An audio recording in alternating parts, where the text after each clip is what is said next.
Welcome. Thank you for joining us. My name is Dr. Michaeline Friedenberg, and I'm the President and CEO of the Institute of Reproductive Grief Care. I am joined by Rebecca Capolano, Education Program Facilitator for the Institute. For those of you who are new to our organization, let me start by briefly sharing our mission and the goal of this webinar series. The Institute of Reproductive Grief Care is the global expert in evidence-based, trauma-informed grief care education and training for healthcare professionals, mental health providers, and community leaders. We are at the forefront of creating and distributing impartial and impactful research to understand the way individuals process reproductive losses. This Research in Action lecture series in honor of Pregnancy and Infant Loss Awareness Month features discussions with authors of some of the latest groundbreaking reproductive loss research.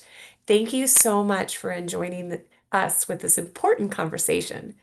I also want to thank our co-sponsors, Burnham Center for Community Engagement, Indiana University, Indianapolis, and San Diego Magazine. We are grateful for their support and for their dedication to improving maternal mental health through education, research, and positive policy change. For all those who are personally impacted by infertility and reproductive loss, please accept our condolences and be assured that you are not alone. We remember you, we support you, we stand with you. For accreditation purposes, we have nothing to disclose. And with that, I'd like to turn things over to Rebecca. Thank you, Michaeline. Today, we are honored to feature therapist and researcher, Dr. Clay Brigance. Dr. Clay Brigance is founder and clinical director of Shiloh Counseling, LLC in Baldwin, Missouri, a counseling clinic focused on helping individuals and couples navigate the grief of reproductive loss and infertility. He has published several articles on the subject, including in the Journal of Marital and Family Therapy. He also has the honor of presenting all over the country on best practices for couples experiencing loss and infertility.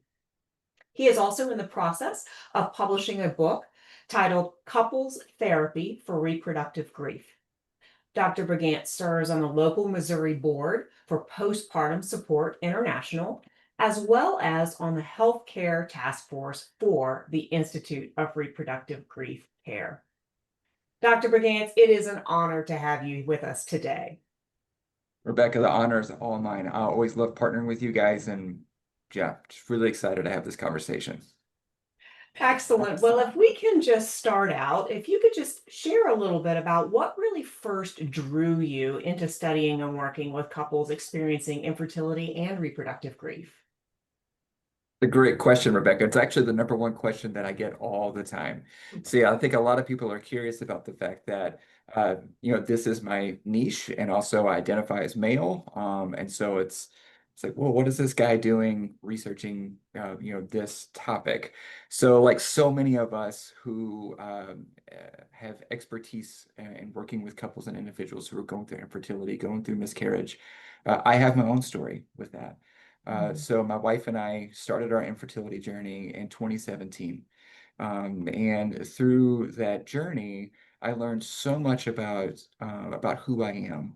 And I learned also, Rebecca, I learned a lot about my wife too. We learned about each other. And through that experience, I would say the hardest experience of my life, going through that process, we actually found that our marriage was stronger through that. So this question of why has just driven me mad for years. Why do some couples that go through infertility and miscarriage turn towards each other and have a stronger marriage through this kind of like shared traumatic experience? And why do some couples jump ship? The metaphor that I use for my own experience of going through infertility, Rebecca, is me just being in this tiny little boat. And if any of our audience members have gone through infertility themselves or serve people going through infertility, you'll relate to this. I feel like I was just in this tiny little boat, and it was this vast ocean, and it's dark, and I don't know where I'm going, and there's a storm, and it's going to capsize this boat. And every day I felt like in my mental health and my wellness, I was just white knuckling it. Mm. So here I am metaphorically just bailing water, trying to make sense of this infertility experience and this journey to becoming a parent. And I, in the midst of me feeling all alone, I look in the back of the boat and there's my wife. She's like, paling water too. And she's like, hurry up. Like, what are you doing? Don't stop and look at me. So I use that metaphor a lot, Rebecca, to talk about how some couples turn to the back of the boat. Some people turn to the back of the boat and recognize that their partner is in it with them.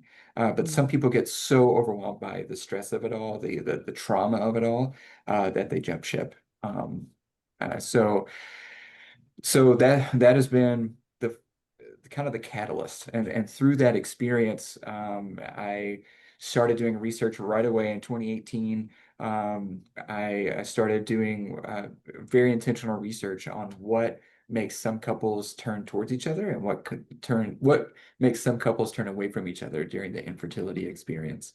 And it's been incredibly rewarding to find very, very clear answers. And there's definitely four behaviors that these couples do, and we'll talk about that in a little bit, Rebecca, I hope. Four behaviors that these couples do that determine whether or not they're going to have a stronger bond through their infertility experience. And I've studied thousands and thousands of couples, and it's really been a lot of fun to discern how these couples turn towards each other. It's so gratifying that you are doing this work to really highlight that this is not just an individual experience, but it also, Right. in the case of partners, can be a couple Mhm. experience as well, and that you're really looking into the nuances of that. Well, before we get into, I know you've got some strategies and tools for us, but before we go there, could you just share what is one common misconception that you think clinicians may have about how to best support couples during infertility? I think there's a lot of misconceptions out there. I think that there are two. Can I cheat, Rebecca, and give two? Absolutely. So so one of those is that those who identify as male, that we don't have any type of emotional experience with infertility.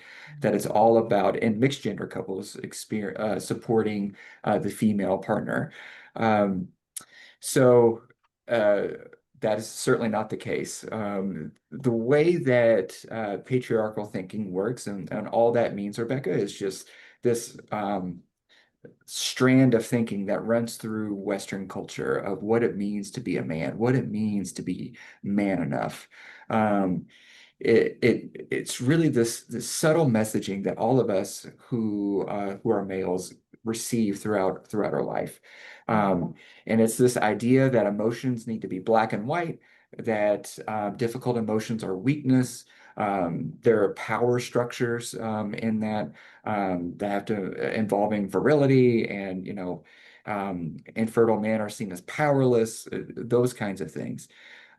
So what is happening most of the time in the mixed gender couples that I serve, and this is obviously very different for same-sex couples, LGBTQ couples, which we'll talk about later, is this idea of what I call well-intended chivalry. Mm. So men will experience shame, they'll experience grief, they experience loss, experience guilt. I literally had one man in my office as a part of a mixed gender couple that I was serving.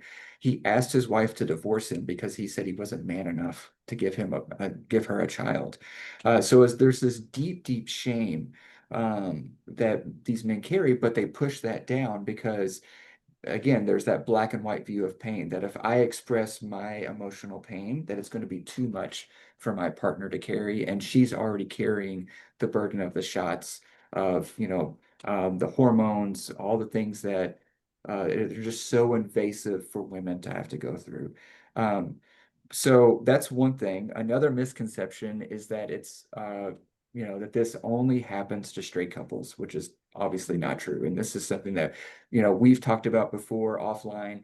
there's just not a lot of research around LGBTQ couples right now, and that is extremely unfortunate. So I think we've got a pretty large audience today, and I'm really, really excited. I hope some of you are nerds like me and are researchers like me and that want to research this.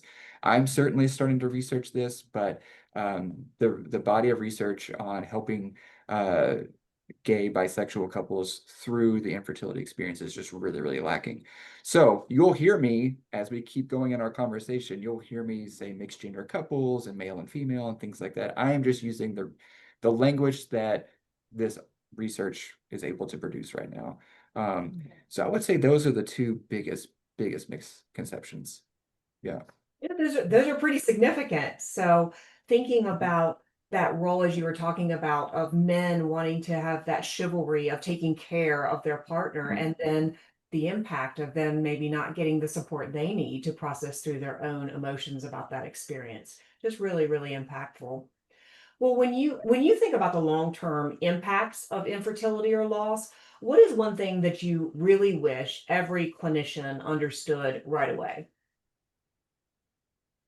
I think so. In this moment, as you're saying that, Rebecca, I'm thinking of a couple of different things. I'm going to cheat again and get two answers, but I'm feeling the weight of my own story in that in that question. See, my wife and I went through infertility. We were able to have two miracle boys who just were not supposed to be here, but they are. Uh, However, our experience of infertility hasn't disappeared or gone away. I think that one big thing that I am now working on with my couples who are going through infertility, have a successful pregnancy, is to help them recognize that, okay, so this is not the end of your journey. This is where your journey begins. That having a baby doesn't quote unquote fix the difficult emotions that you might be experiencing. And actually, some of my research is showing that couples who go through infertility have higher rates of postpartum stress, postpartum depression for both male and female partners, because there is this expectation that I worked so hard, spent so much money, had so much of a life investment into having this child that it needs to be perfect, and it's going to be perfect. And then the couple is yelling at each other because they're like, I changed the diaper last, it's your turn. It's like, and they're up late, they don't have any sleep, and they realize that, whoa, this is really hard. This is really hard. Um, so that's definitely a big thing that I wish clinicians would understand for sure. Um, yeah.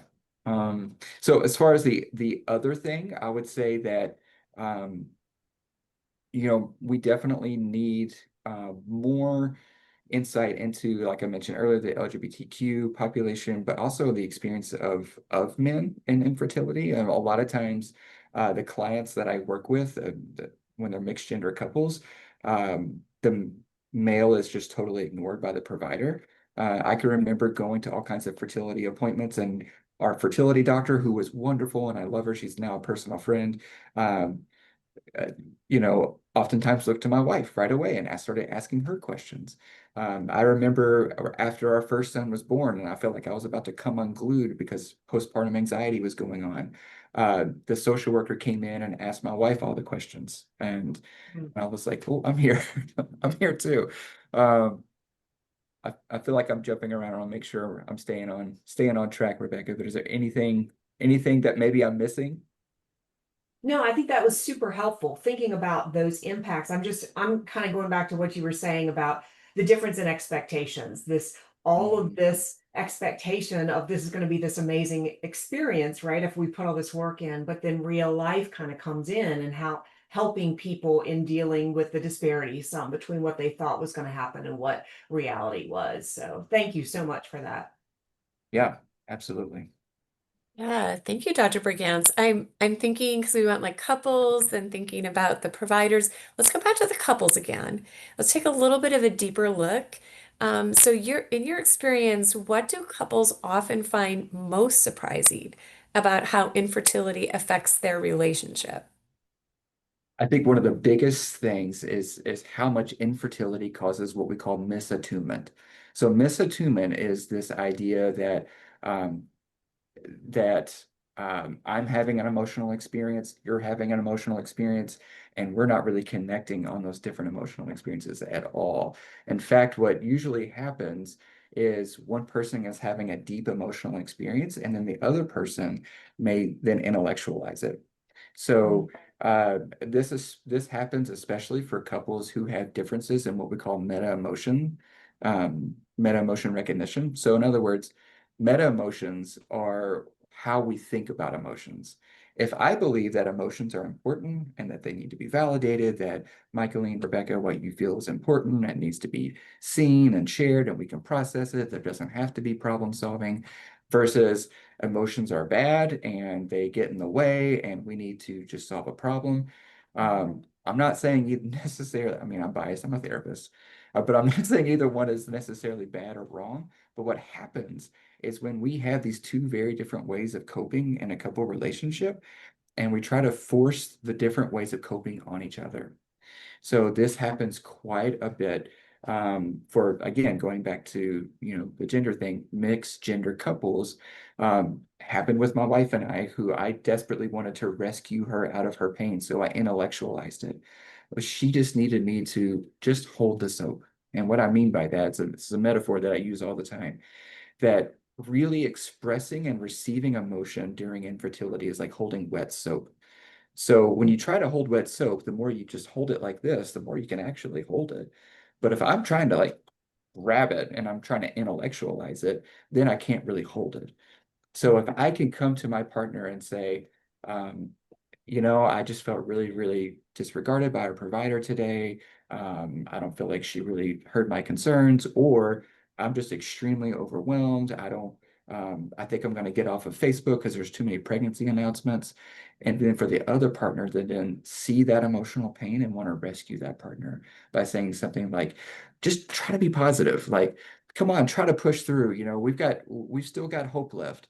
Um, I I did that. I'll tell on myself. And it took a really honest conversation from my wife to say, like, I just need you to just hear me and see me. I don't need you to solve a problem. I don't, need any of that. So it's like that, holding that wet soap, and just sitting with it. Um, Now, that can do that. That's one of those four behaviors that I was alluding to earlier. One of those behaviors was the four pillars of connection, is what I'm calling it. One of those is mindful emotional attunement. So if I can recognize that I'm having an emotion and then my partner's having an emotion and we can just talk about it without blame or criticism and just validate each other, then we can feel seen by each other um, through that infertility experience. Thank you. Thank you for telling us both what is surprising and then already giving us like a kind of here are some solutions, right? And things we can be looking for. I'm wondering if you could share maybe some more specific emotional and relational stressors that couples experience as they're navigating this infertility journey. I think the number one, uh, ooh, top three, a top three stressor, Michael, that I'll say is, how do we communicate with family about our fertility journey? Because parenthood is not just an individual, um, typically, it's not just an individual um, journey. Even people who decide they want to be single parents and they have a sperm donor, it typically it's that journey is started with family in mind. So I'm telling my parents, or I'm having my support system around me, or my siblings, etc. Um, so I think that a big stressor is how comfortable is each member of the couple in sharing that, hey, we're going through fertility treatments. And that's really tricky because I may not feel comfortable in sharing with our family, and then the other partner may actually need our family as like a support system through that. So if we as couples clinicians can help couples what's called dialogue about that, which is where we can just have an open conversation based in mindful attunement, that first pillar, then we can find a way that works for both of us. And how do we navigate that? So that's a huge stressor for couples. I would say that, another big stressor is a complete disruption in your sex life. So, Mhm. um, true passionate sex is typically a spontaneous. John Gottman, who's a big time couples researcher, he did a research study over 5 continents looking at what makes quality sex. And even in like the spicy countries of like Italy and Spain, what predicts better sex is better emotional connection and spontaneity and passion. So if we can be more emotionally attuned with each other through the infertility experience and actually um, talk about our sex life, and have some non-goal oriented touch because sex can become just this mechanical thing. Then we can reclaim it as this bonding experience. So I think that's probably another top 3 stressor for sure. Yeah. It's interesting as you're talking about those stressors, it kind of seemed like there was a theme there that emotional attunement is sort of seems to be Mhm. almost at the bedrock or bottom of a lot of that. Yep. And so that moves us a little bit into, I know you already started touching on some strategies, but what are some of the strategies that you have really found to be most effective for helping couples to maintain that emotional connection through the Yeah. challenges of their fertility journey? As you're saying that, Rebecca, I'm thinking of how, a lot of couples that go through infertility, they actually don't recognize how hard it is for them. Because it's this disenfranchised grief, which I mean, the 3 of us, we talk about disenfranchised grief all the time. And I'm sure that a lot of our attendees here probably know about disenfranchised grief, but just in case you don't, it's essentially this idea that there is a grief that's not socially sanctioned or can't be publicly mourned. So infertility is the death of a dream of how parenthood should happen for you. Um, I mean, it's very, very much a disenfranchised grief. So I do get a healthy amount of couples who go through various kinds of reproductive grief. And in the intake, will say like, yeah, we went through infertility for 10 years and then just decided not to have kids, but we're okay now. And I was just like, well, hold on, hold on. We got to process that. So recognizing that infertility does engender a lot of trauma symptoms. So the reason that that is because our bodies and our brains can't really tell the difference between an existential threat, so like a threat to who we are as people or who we want to be, versus like a physical threat, you know? So if I'm going through infertility and I'm facing the death of a dream, this death of becoming a parent, then my brain is actually going to start going into fight or flight more. So it's going to rely more on my adrenaline and less on my prefrontal cortex up here, this is a part of my brain when I'm talking right now that I'm relying on. It's a part of my brain that has this idea that there are different values in the world and that's okay. This idea that I can experience something and Michaeline, you can experience something, Rebecca, you can experience something and it's all okay and we can dialogue about it. Whereas if I'm relying more on my adrenaline, it's about survival. It's not about connection anymore.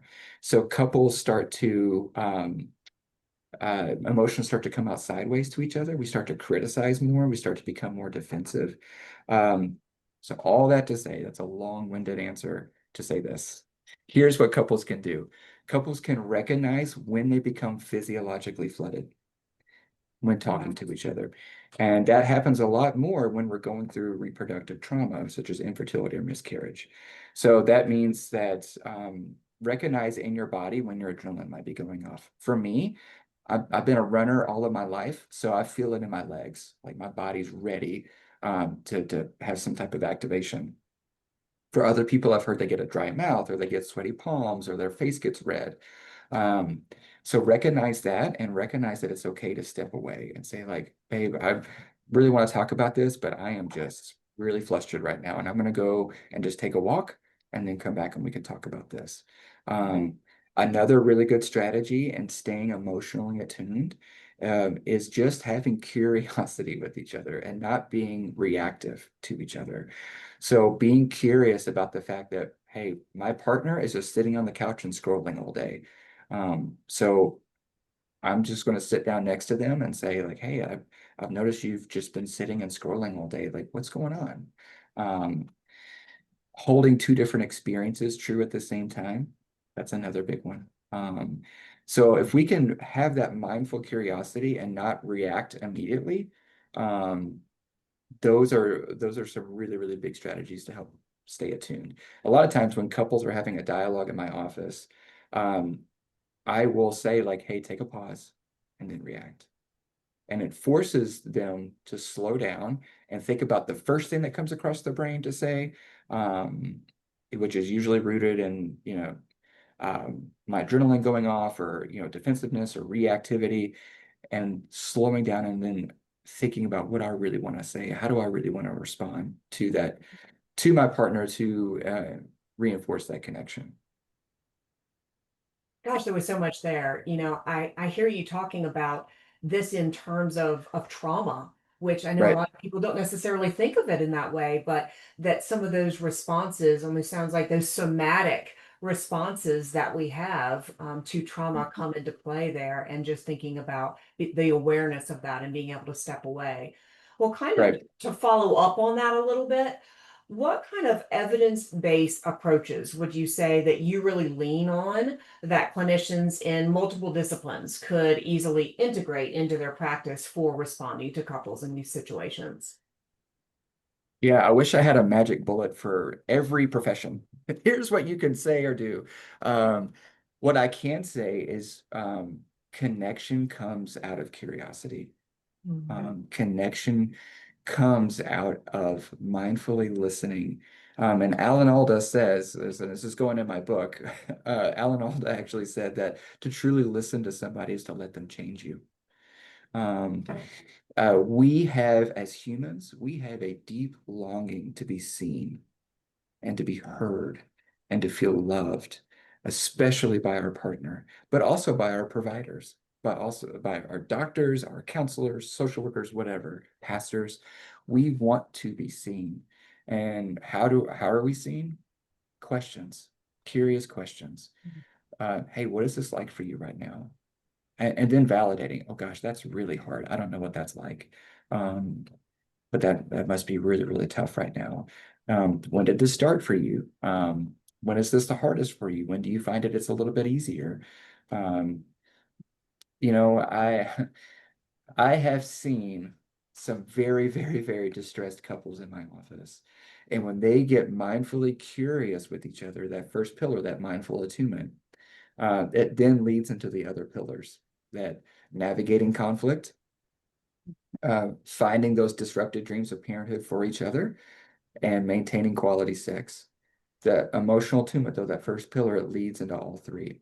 So when couples get curious with each other, I've seen some highly distressed couples leaving holding hands because they feel seen by each other. So if you're a provider here listening today, focus on seeing the person in front of you. Um, and you can do that just through curious questions. That's that's really great. I mean, I'm just like my mind is kind of going with that. Thank you so much, Dr. Brigance. You've Mhm. already been sharing some tools, so let's go a little deeper into some of these practical tools. Yeah. And so you've already shared some communication tools that can be helpful in guiding couples toward empathy and shared understanding. Are there more tools? Oh, there's so many. But I feel like I'm already like you guys are drinking, water from a fire hose here, and I'm a little nervous. There's just so much to go off of. Uh, but what I can say is, and I'm not sure if I don't think I answered this in a previous question. What are the evidence-based modalities for couples? Gottman work is something. So I'm a Gottman therapist. A lot of my research is using Gottman work with couples going through infertility, but also emotionally focused therapy. Um, and both of those lean into that emotional attunement. And that's why we're seeing that as being very efficacious for these couples. Um, so what are some tools within those modalities that I like to use? One of those is what's called a gentle startup. So a gentle startup is the antidote to criticism. Criticism is one of the four horsemen that just derail our conversations with our partner, but also really just with anyone. So the antidote is that gentle startup, and it's I feel, about, and I need. And it really has to be an emotion. It can't be that I feel like you're a jerk. It can't be that. That's still criticism. So it really needs to be like I feel really alone about the fact that I'm by myself at our fertility appointments, I really need you there. I know you're working, babe, but I really need you there on at least some of these. Or I'm feeling really anxious about telling my parents about this, and I really need a deeper conversation with you. Instead of saying, why don't you listen to me? Which that's a criticism. It's, I'm feeling anxious. Can we have a discussion about this? Um, yeah, the more that we can lean away from attacking each other, and the more we can just be gentle with each other, the more that we can attune. Mhm. That's wonderful. The gentle startup, I really like that. And I actually, because you brought it up again of actually like disclosing to families, and maybe there's different thoughts on that or disagreement on it, which then also makes me think about Dr. Regan's like there's legitimate concerns for sharing with families because they're Mhm. not always very helpful, are they? I wonder if you could just maybe talk about that a little bit. There's actually, and we didn't plan to plug this, but there's actually an intervention that is going in the book. So anybody who works with these couples or would like to work with these couples, there's an intervention that where I guide couples through how do we disclose to family and what do we disclose and how do we stay connected on that. So it's essentially it's making healthy boundaries as a unit. And it involves this open dialogue. A lot of times what I have found is that, beyond infertility, one of the biggest reasons that couples come to therapy is in-laws. So, I mean, there's a lot of dynamics into play there because, for somebody that grew up really, really close to my parents, and I'm still very close to my parents, and Mom, I hope you're watching. I invited you. I hope you're watching. Um, I can get really defensive about my mom and dad. And also, my wife may have actual emotions that are different than that, and that's okay.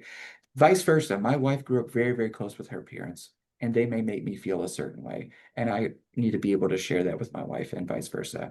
So if we can, it's this have this guided dialogue um, with these couples on how do we share with family, when do we share with family, and how do we honor that together? How do we have each other's back? Um, yeah, because if the more and more we can have an us versus them, not them as in family, but just an us versus infertility mindset as a couple, the better we can be. That's really great. Thank you. Thank you for that. And so you've already been talking about this a bit, but I wonder if you could kind of broaden this. Like, let's look at clinicians. So how can clinicians coach couples to talk about infertility in ways that's going to bring them closer as a couple rather than driving them apart? Yeah, I think those open, curious questions are so valuable. One intervention that's going in the book that I'm just so, so excited about and has been so, so powerful in the therapy space here in my practice is this finding disrupted dreams of parenthood intervention. And it's really, really heavily inspired by the dreams within conflict intervention from the Gottman world. For those that are clinicians, couples clinicians, you're probably familiar with that. So essentially, it's four questions that couples ask each other um, about their experience of infertility. And it goes into their reproductive story together. And that's a term that we're familiar with from Dr. Janet Jaffe, who's brilliant. And it goes into this idea of that my vision for parenthood is not just something that I decided one day, like, oh, yeah, I want to be a parent. It comes from this deep-seated idea of just who I am as an individual and who I want to be. So if we can lead couples into those curious questions together, um, one of those, the first question, it goes something like this. It's what are the most prevalent emotions that you feel about our infertility right now?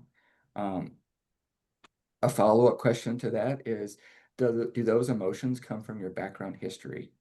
And so if couples can really like hold that without shaping a narrative and just listen with curiosity, then we can take the what the heck is that and turning it into, hey, what is that? You know, with our emotional reactions together. That's really that's so helpful. I'm wondering, I kind of feel like you've been doing this, but But maybe again, thinking if you can distill it down to like a simple starter tool or starter tools that can be especially helpful or powerful for couples who are feeling stuck, or maybe they're feeling emotionally disconnected. I think that that just starts with asking each other, how are we? You know, like, how are we? Um, Most couples don't even ask that. And um, it's interesting, Michaeline. So couples, I try to coach couples to stay dyadic in couple therapy, meaning that they're talking to each other and I'm coaching them as they don't need to talk to me, they need to talk to each other during therapy. Um, and I can remember coaching one member of a couple to ask deeper level questions of like, how are we doing? Like, how are you feeling? And it was, a little bit more fluffy than that. And he looked at me and he goes, "Who talks like that? Like who? Like this is not normal." It's true, and it's a muscle that we need to work, right? So John Gottman calls this the State of the Union conversation. So he Mhm. and his wife, Julie Gottman, they have this State of the Union conversation every week. I coach a lot of my couples to do this too, which is where we take 20 minutes and we just sit down and we ask each other two or three questions. What was this week like for us? Not you, us. Mhm. How did I make you feel loved this week? What was really hard for us this week? Um, so if we could just start there, and remember to have that mindful, curious stance, just asking those questions is really, really, really powerful. So um, I'm going to really distill it down now, Michaeline. I really want this to be helpful. Go on Google. If you're attending the session, you're listening right now, go on Google, search for the magical 6 hours. So this is a handout, it's a worksheet from the Gottman Institute, and it's 6 hours during your week that lead to better emotional connection. Start there because that's also going to include that State of the Union date where we just take 20 minutes and check in with each other. Um, yeah, so very, very practical. Yeah, that is very practical, and I think we'll have someone on our team put that in a link Ah, look at that. into the Yes. chat for us. And before we get to, we want to have time for questions from those who are participating. But before we do that, if there's two things that you could do, first of all, what were those three questions again? That check-in that we're doing with our partner. Yeah, so that those were actually just questions that came up off the top of my head. Well, can you But share them and again? I'll share again. Uh, how did we do this week? Like how Mhm. are we doing this week? How did I make you feel loved this week? And also what was really tough for us this week? Okay. Um, yeah, Thank you. I'm taking notes. This sounds like something good for me to practice as well, right, for it all is of for us. all of us. Yeah. And I was thinking, you made a comment right towards the beginning when you and Rebecca were talking. You made a comment about how you felt closer or knew your wife more throughout the process. And as you're describing this, it's becoming very clear how a journey as difficult and traumatic as this is can actually produce that. And I wonder if you do one more thing for us, because Rebecca mentioned your upcoming book. You've teased a little bit. Can you tell us just a little bit more about it before we get to questions from our audience members? Yeah, absolutely. So it's going to be published by the American Psychological Association, which I'm really excited about. And it's going to cover couples specifically. Um, and what I'm attempting to do is give a lot of different case vignettes that are not just heterosexual couples, but also, couples in the LGBTQ community, couples who are polyamorous, couples who come from BIPOC communities. So it's going to have everything in between is what I'm hoping for. I want it to be practical for every couples therapist to know um, why infertility, miscarriage, third-party planning, family planning, surrogacy, perinatal loss, all these things, why they're so difficult for couple relationships, and what are specific interventions that you can do to help these couples. I'm also going to be talking about two specific theoretical orientations, Gottman method couple therapy and emotionally focused couple therapy. They're going to be two separate individual chapters. And yeah, my goal is when I meet people out in the wild and they say like, oh, like Dr. Clay, I liked your book. I want them to really say like it was really helpful and practical for me. Because every couple going through infertility deserves a solid couple therapist. Um, so yeah, that's my goal. So excited about your book coming out, and just you shared so many practical things through this that I think not only are helpful for those going through infertility or reproductive loss, but honestly, just helpful in general and for couples. Just Yeah, really, really helpful right. information. Before we move into the Q&A, I did have one other question. I know in addition to your book, you also have put together a booklet, a free booklet for couples. Mhm, It's called mhm. Infertility, Waiting, and Mental Health. Could you just share a little bit about that resource? Because I know we're going to offer a QR code for that later on, that so that people can access that. Yeah, yeah, that is a free resource that my friend, so my friend Naomi Whitaker, who's an OBGYN up in Pennsylvania, reached out to me and she said, Clay, like I'm having a lot of people reach out that are going through infertility that don't have any mental health resources. Do you have anything? And I said, nope, but I will make one. So I made this booklet, got a lot of feedback from some really incredible therapists.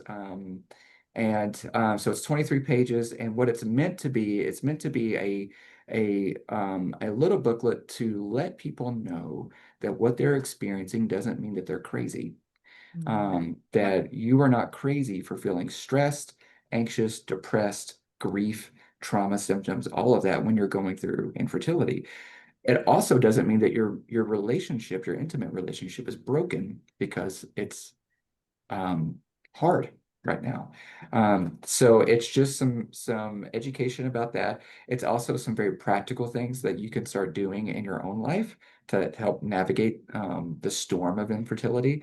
But it also has an assessment in the back that can, and this is a nationally normed assessment that where you can take it and recognize like what kind of impact infertility is having on my emotional world, but also my intimate relationship, and what are my next steps. So and I was really, really passionate about making this a free resource. So it's a digital download. And people can just go to my website and download it for free and share it and all that stuff. So powerful and so helpful. Thank you. This has just been an incredibly enlightening discussion, Dr. Brigance. We really appreciate it. And we do want to shift now, and we want to move into a Q&A time and open it up for our participants to ask some questions. So if you have not done so already, if you've got some questions, I know I see a few coming in now, go ahead and put those into the Q&A box right now. And we are going to do our best to get to as many of those as we can. So as those are coming in, I do have one I'd like to start with, Dr. Brigance. So we've been talking a lot about couples and partners. Do partners typically experience these stressors related to reproductive loss, infertility, et cetera, in the same way? Or do you typically see a lot of differences in how each partner is processing their experience? Yeah, I think I have a biased sample size, like for couples coming to couple therapy, but I have never seen a couple react the same way emotionally, behaviorally to infertility. Um, it's not so much reacting the same way, but it's how we talk about those reactions together. That's the emotional attunement part. Um, John Gottman says it's not how much couples fight, it's how they fight that determines whether or not they navigate conflict well. Um, so yeah, I see all kinds of different reactions from just complete stoicism to really, really, really uh, deep emotional reactions, and it's okay. All ways of being emotionally impacted by infertility is okay. What I will say, these four pillars and maintaining your relationship through infertility can apply to whatever it is that you're experiencing. Before we move on, can you just repeat those four pillars one more time for us? Just make sure we Yeah, get those down. yeah, absolutely. So the first one is connecting through mindful attunement. So it's based on relational mindfulness. So regular vanilla mindfulness is, we know what that is. It's, this ability to really think and slow down and find our inner center. But relational mindfulness is about stepping outside of ourselves for a second and not reacting emotionally, just boom, boom, like with our partner. Allows us to have more curiosity, non-reactivity. So that's the first pillar. The second one is navigating heightened and decisional conflict. So a lot of couples going through infertility have heightened conflict, which means their conflict is suddenly more intense. And it's like, whoa, like why did this get so out of hand? But then there's also decisional conflict. How do we pay for treatment? When do we disclose to family? Um, when do we do this or that? Then there's also uncovering disrupted dreams or visions of parenthood. So couples that can really be curious about each other's disrupted visions of how parenthood should happen for them can know the why behind the reactions. And then finally, maintaining a quality love life in the bedroom, making sure that your sex stays passionate. If there's still this non-goal oriented touch with each other, um, couples that can really do that really stay connected. Thank you. Yeah. Mhm. And thank you, Rebecca, for asking that because I too it'd be good to run through them again. Okay, we have some questions here. Great questions. So I'm going to start with the first one that I see coming in. And it says, she has a comment first. Thank you for this extremely informative and inclusive webinar. You mentioned that most infertility research focuses on heterosexual couples. If you could design any study to better understand the experiences of LGBTQ plus couples navigating infertility, what question would you most want to answer? Oh my goodness. When I heard you say, Michaeline, if you could design any study, I'm just like, oh my goodness, there's so many studies I want to do. I am the chief nerd around here. I love doing research. I think the biggest, so I think that was Leah that asked that question. Thank you. That's a wonderful, wonderful question.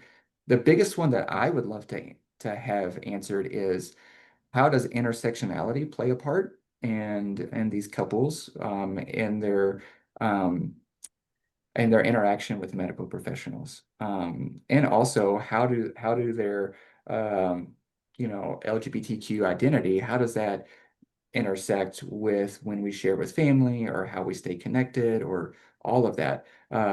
This is it's a very, unique cultural experience. Um, and there's so many intersections at play there. So I would love to know a little bit more about that for sure. So interesting. There's such a wide area for research there. So it's an exciting thing to think about for the future. We have Yeah. another question here that has come in. How would you recommend helping men overcome shame around their emotions? Mm, this is a great question. So, hmm. So first of all, so for the person that asked that question, you may be a provider, or you may be somebody with a man in your life that's experiencing shame in your own personal life. What I just want to say is that is one of the hardest things for men to do. Um, a lot of times it takes recognizing that their own masculinity is enough. So for myself, growing up a skinny white kid, in the South and not really knowing how to fix anything, like I just had no like masculine interests but recognizing that I have my own masculinity and that masculinity is enough. And um, and I can share my emotions, and that emotions don't make me less of a man. That is a long, long journey. And I think if you're an intimate partner with a man who's experiencing that, or a provider, such as a counselor, social worker, psychologist, I think guiding men towards what does masculinity mean for them, what does it mean to be a man, and helping them untangle that patriarchy of, to be a man is to be strong and not to have any type of weakness and things like that. Um, yeah, there's so many other things I want to say for that, but I want to be mindful of time too. So. Yeah. All right. Well, let's thank you for that. And if we have time, Mhm. we can circle back to that Yeah, as that'd be well. awesome. Yeah. So yeah, so again, this starts with a comment and then a question. Mhm. So thank you. This has been so interesting. I found that couples also struggle when their friends fall pregnant while they're trying to conceive. Any suggestions on how to work with this? I think first of all is um, what I would do. This is just what I would do. If a couple comes to me and they're sitting on my therapy couch and one of them expresses, "Hey, my sister-in-law is pregnant, or my sister's pregnant, or what have you. My brother's adopting, whatever it may be." Um, I would then ask them, I would say like, "Hey, can you guys turn to each other and ask how you each other feel about this right now in this moment?" Um, and start that dialogue. Um, because what that does is um, that helps like the number one frontline way of coping be the partner. It kind of coaches that a little bit. Um, and also, what I often do is validate people, because a lot of times um, shame and guilt really go together with this. So I feel I'm really, really angry that my sister got pregnant. I mean, my sister-in-law, my wife's side, my sister-in-law, I mean, her and my wife's brother, I mean, he could sneeze and she gets pregnant, so like they're like super fertile. So like they've had several children. Um, and it's okay for me to be angry, not at them, but just to be angry that my wife and I struggled and they can get pregnant right away. That's an injustice. Like, oh, that sucks. And also, it doesn't mean that I'm stealing from their joy. So I always try to reinforce that it's okay to be angry, again, not at them, but just having that emotion. And you don't have to be ashamed of the fact that you're angry or ashamed of the fact that it's hard. One of the most beautiful conversations, and I think I've said this at presentations at the Institute before, but was whenever we finally got pregnant after years and years and years of fertility treatments. And my sister-in-law got pregnant almost the exact same time. In fact, our oldest, Jonah, has a cousin who's almost born on the exact same day. And so she had this beautiful conversation. She came down and she said, "Hey guys, just want to let you know I'm pregnant, and you have the right to feel whatever it is that you need to feel about that. And just know that I love you and I care for you. And I completely understand if you don't want to see me." Um, and it was very healing. Um, Mm. so yeah, I think that, if we can lead couples into coping with each other as they navigate that kind of unique stressor. Yeah. What grace that she was able to show that, in the midst of her own journey, and just to be able to validate whatever feelings you have is okay in the situation. Mhm. Yeah. In talking about couples, I just one question that comes up is related to resilience. How would you really encourage couples to build resilience together, especially when Mhm. the journey or the path to parenthood is long or uncertain for them? Mhm. Yeah. I think, can I ask a follow-up question? Absolutely. How how would you define resilience there, Rebecca? Mm, hmm. Maybe maybe you define for us how Okay. you would see resilience in that situation. There we go. Yes. That's what I was like. I was like, man, I shouldn't be like turning this back on you, Rebecca. But I think it is important to know what is resilience. Mm. I think that so how do we define resilience, A, and then B, how do we encourage couples to navigate that? I think that resilience is recognize that I am a human being, um, deserving to be seen, deserving to live a full life, no matter what comes my way, that also has very, very intricate values that deserve to be lived out, no matter what happens, or if I'm a parent or not. Um, and so how do we encourage people to step into that kind of resilience? Is recognizing that my emotions are there and they should be cared for and seen and validated. Um, and also, I'm still this beautiful human being Mm. who deserves to be seen and loved. and with values that would need to be lived out. And so how do we encourage that? So the second part of your question there, Rebecca, how do we encourage that together? Is really truly caring deeply for each other through those four pillars, and not turning against each other. Because I've had so many beautiful, amazing couples that may not be able to have biological children, and then decide that adoption's not for them. Um, and then be able to say, like, I am still so glad that I chose you. No matter Mhm. what, I would choose you again. Um, and so that is a huge way to build resilience, in the couple relationship for sure. To know that we're going through this and you still love me, and you still see me. I think that's huge. I love that definition of resilience and your answer. So thank you for that. Sure. Yeah. Yeah. And Dr. McGowan, since you're right in the center of this right now, I'm wondering if you could just comment for us, like from your perspective, how has the conversation about infertility and mental health shifted in recent years? Oh man, it's shifted big, so big. I would say in the past 10 to 15 years, people are talking about infertility and mental health more and more. It's really interesting. So when I started my research, um, there was very little out there about infertility and mental health.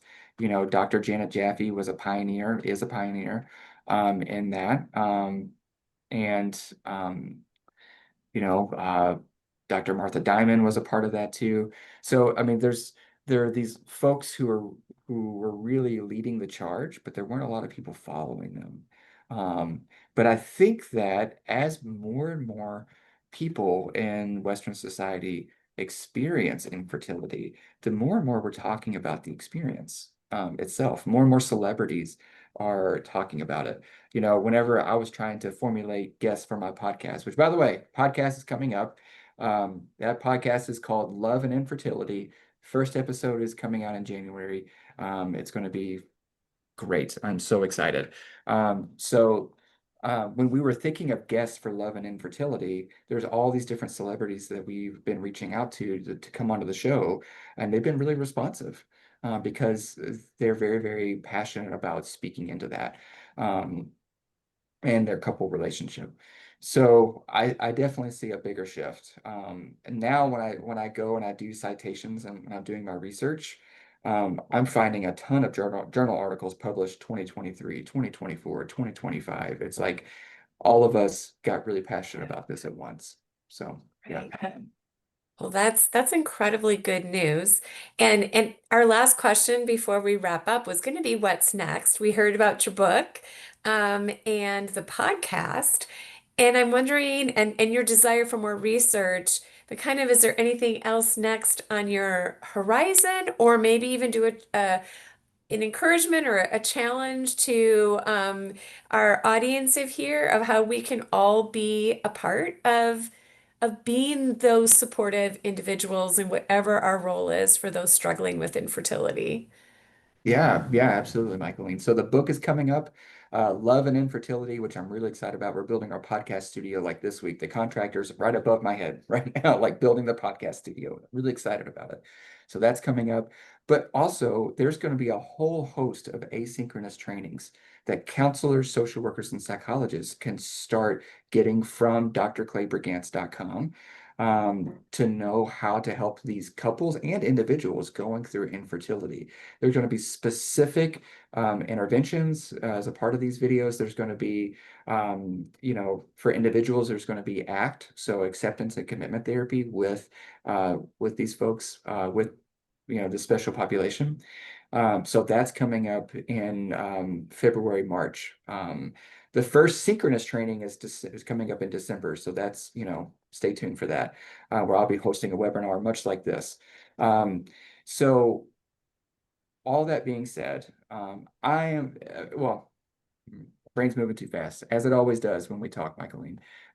But about 25% of couples come together through infertility. 30% dissolve their relationship because of the stress. My mission is to make that 25% 100%. And so that's going to happen with people who are listening to this webinar right now. Couple therapists, doctors, OBGYNs, fertility doctors who are um, willing to step in for couples like my wife and I and offer that emotional support.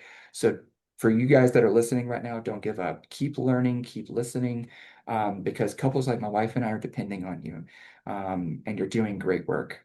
So, yeah.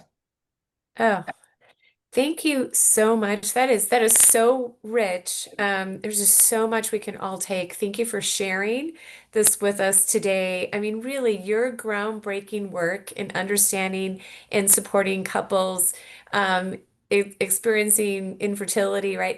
It's so important. So thank you so much for joining us today. Absolutely. Honors all mine. Thank you guys for having me. And I want to thank everybody who joined us. Your commitment, I mean, just as Dr. Brigance was stating, to support couples experiencing infertility is not only so needed, but it's so encouraging. So thank you for joining us. Remember, to visit Dr. Brigance's website for the booklet, Infertility, Waiting, and Mental Health. And of course, on that same website, you can learn about his podcast and the trainings that he was talking about. Also, please join us next week. Register for the webinar if you haven't already. It's actually the last in our series, our Research and Action series for 2025. And we're going to be having a dynamic conversation with leading researchers in reproductive grief care. So, I want to thank again our sponsors, Burnham Center for Community Engagement, Indiana University, Indianapolis, and San Diego Magazine. And then I can't end without saying that, during Pregnancy and Infant Loss Awareness Month, let's all take a moment and reach out to someone who's been personally impacted with words of acknowledgement and support. And I want to thank you, Rebecca, for co-hosting with me. It was great to be here, and we hope to see all of you next week.